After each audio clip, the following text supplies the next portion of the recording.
ನಮಸ್ಕಾರ ಸ್ನೇಹಿತರೆ, ನಮ್ಮ ಯಾತ್ರಂ ಬೈ ವರ್ನ್ ಚಾನಲ್ಗೆ ನಿಮ್ಮೆಲ್ಲರಿಗೂ ಸ್ವಾಗತ. ನಮ್ಮ ಹೆಲ್ತಿ ಲೈಫ್ ಸ್ಟೈಲ್ ಚಾಲೆಂಜ್ನ ದಿನ 47. ಇವತ್ತು ಬೆಳಿಗ್ಗೆ 6 ಗಂಟೆಗೆ ಎದ್ವಿ.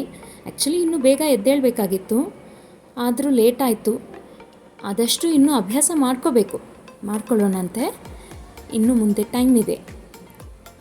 ಅದಾದಮೇಲೆ ನೀರು ಕುಡಿದು ಮತ್ತು ರೆಗ್ಯುಲರಾಗಿ ನೇಚರ್ ಕಾಲು. ಅದಾದಮೇಲೆ ಆಯಿಲ್ ಪುಲ್ಲಿಂಗ್ ಮಾಡ್ತಾನೆ ಆರ್ಡರ್ ರೆಡಿ ಮಾಡಿದೆ. ಆದಷ್ಟು ಹೈಜಿನಿಕ್ ಆಗೇ ಮಾಡ್ತೀವಿ, ಹಾಗಾಗಿ ಭಯ ಪಡಬೇಡಿ. ಅದಾದಮೇಲೆ ಬ್ರಷ್ ಮಾಡಿಕೊಂಡು ಸ್ಲೈಟಾಗಿ ವಾರ್ಮಪ್ಪು ಸ್ಟ್ರೆಚಸ್ಸು ಮಾಡಿದ್ವಿ.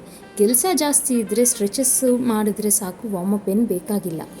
ಅದಾದಮೇಲೆ ನಾನು ಫೇಸ್ ಪ್ಯಾಕನ್ನು ಹೇರ್ ಪ್ಯಾಕ್ ರೆಡಿ ಮಾಡಿಕೊಂಡೆ. ಫ್ರೀಯಾಗಿದ್ದೆ, ಸ್ವಲ್ಪ ಆರ್ಡರ್ಸ್ ಕಡಿಮೆ ಇತ್ತು, ಅದಕ್ಕೆ ಫೇಸ್ ಪ್ಯಾಕು ಹೇರ್ ಪ್ಯಾಕು ಮಾಡಿಕೊಂಡೆ. ನನಗೂ ನನ್ನ ಯಜಮಾನ್ರಿಗೂ ಮಗುಗೂ. ಇದು ನನ್ನ ನ್ಯಾಚುರಲ್ ಶ್ಯಾಂಪು. ನಾನು ಸೀಗೆಕಾಯಿನೂ ಕುಂಕುಳಕಾಯಿ ಅಂತೀವಿ, ಅಂದರೆ ಸೋಪ್ನಟ್ ಪೌಡರ್ನ ಮಿಕ್ಸ್ ಮಾಡಿ ಅದಕ್ಕೆ ನೀರು ಹಾಕಿ ಅದನ್ನೇ ಯೂಸ್ ಮಾಡೋದು. ಯಾವಾಗಿಂದ ಆವಾಗ ಫ್ರೆಶ್ ಆಗಿ ಮಾಡ್ಕೊಳ್ತೀವಿ, ಹಾಗಾಗಿ ಸ್ಟೋರ್ ಮಾಡಿ ಇಡುವಾಗ ಯಾವುದೇ ರೀತಿಯ ಟೆನ್ಷನ್ ಇರಲ್ಲ. ಪೌಡರಾಗಿ ಹಾಗೆ ಇಟ್ಟರೆ ತುಂಬ ಈಸಿಯಾಗಿರುತ್ತೆ ಯಾವಾಗಿಂದ ಆವಾಗ ಮಿಕ್ಸ್ ಮಾಡ್ಕೊಳ್ಳೋಕ್ಕೆ. ಅದಾದಮೇಲೆ ಫ್ರೆಶ್ ಅಪ್ ಆಗಿ ಬೆಳಗ್ಗೆನೇ ಚಿತ್ರಾನ್ನ ತಿನ್ನೋಣ ಅಂತ ಅನ್ನಿಸ್ತು ನನ್ನ ಮಗನಿಗೆ. ಅದಕ್ಕೆ ನಾನೇ ಮಾಡ್ತೀನಮ್ಮ ಅಂತ ಹೇಳ್ದ. ಬಂದ, ಜೊತೇಲಿ ಕುತ್ಕೊಂಡ, ಚಿತ್ರಾನ್ನ ರೆಡಿ ಮಾಡ್ದ. ಇವತ್ತು ಬೆಳಗ್ಗೆ ಹಾಲು ಕುಡಿಯೋ ಬದಲು 7:30ಗೆ ಟಿಫನ್ನೇ ಮಾಡಿಬಿಟ್ವಿ. ನನ್ನ ಮಗನ ಕ್ರೇಜ್ ಒಂದೊಂದು ಸರಿ ಆ ರೇಂಜ್ಗಿರುತ್ತೆ.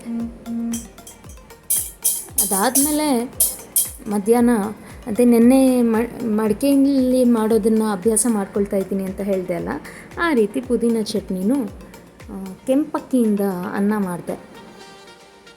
ಅದನ್ನೇ ತಿಂದ್ವಿ ಮಧ್ಯಾಹ್ನ ಲಂಚ್ಗೆ 1-2:30. ಮಧ್ಯದಲ್ಲಿ ಆದಷ್ಟು ಫ್ರೂಟ್ಸ್ ಅಥವಾ ಸ್ನ್ಯಾಕ್ ಆಗಿ ಕಡಲೆ ಬೀಜನೋ ಕಡಲೆ ಪಪ್ಪು ಈ ರೀತಿ ಏನಾದರೂ ತಿಂತಾಯಿರ್ತೀವಿ. ಅಥವಾ ಇನ್ಯಾವುದಾದ್ರೂ ಸ್ವೀಟ್ ಏನಾದರೂ ತಿಂದಿದ್ರೂ ಮಧ್ಯಾಹ್ನ ಲಂಚಲ್ಲಿ ಸ್ವಲ್ಪ ಡಿಲೇ ಆಗಿರುತ್ತೆ. ಆದಷ್ಟು ಲಂಚ್ ಟೈಮ್ ಒಳಗಡೆ ಯಾವುದಾದ್ರೂ ಸ್ವೀಟ್ಸ್ನ ಕನ್ಸ್ಯೂಮ್ ಮಾಡ್ತಾಯಿದ್ದೀವಿ. ಈವ್ನಿಂಗ್ ಮೇಲೆ ಸ್ವೀಟ್ಸ್ ಕನ್ಸ್ಯೂಮ್ ಮಾಡಬಾರ್ದಂತ ಸ್ಟ್ರಿಕ್ಟಾಗಿ ಇಟ್ಕೊಂಡಿದ್ದೀವಿ. 4:15ಗೆ ಮೂಸಂಬಿ ಜ್ಯೂಸ್ ಮಾಡಿದೆ ನಮ್ಮ 3 ಜನರಿಗೂ. ಮತ್ತು ಅದ್ರ ಪೀಲ್ಸ್ನ ಈ ರೀತಿ ಒಣಗಿಸಿ ಅದನ್ನು ಫೇಸ್ ಪ್ಯಾಕ್ಗೋ ಫುಡ್ಸ್ಗೋ ಯೂಸ್ ಮಾಡ್ಬೋದಂತ ಅದನ್ನು ಒಣಗಿಸ್ದೆ. ಅದಾದಮೇಲೆ ನೈಟ್ಗೆ ಸ್ವಲ್ಪ ಮಲ್ಟಿಮಿಲೆಟ್ ಡ್ರಿಂಕ್ ಮಾಡ್ಕೊಂಡು ಕುಡಿದ್ವಿ. ಹೀಗಿತ್ತು ನಮ್ಮ 47ನೇ ದಿನದ ಹೆಲ್ತಿ ಲೈಫ್ ಸ್ಟೈಲ್ ಚಾಲೆಂಜ್. ಮತ್ತಷ್ಟು ಅಪ್ಡೇಟ್ಸ್ಗಾಗಿ ನಮ್ಮ ಯಾತ್ರಂ ಬೈ ವರ್ನ್ ಚಾನಲ್ಗೆ ಸಬ್ಸ್ಕ್ರೈಬ್ ಆಗಿ. ಧನ್ಯವಾದಗಳು.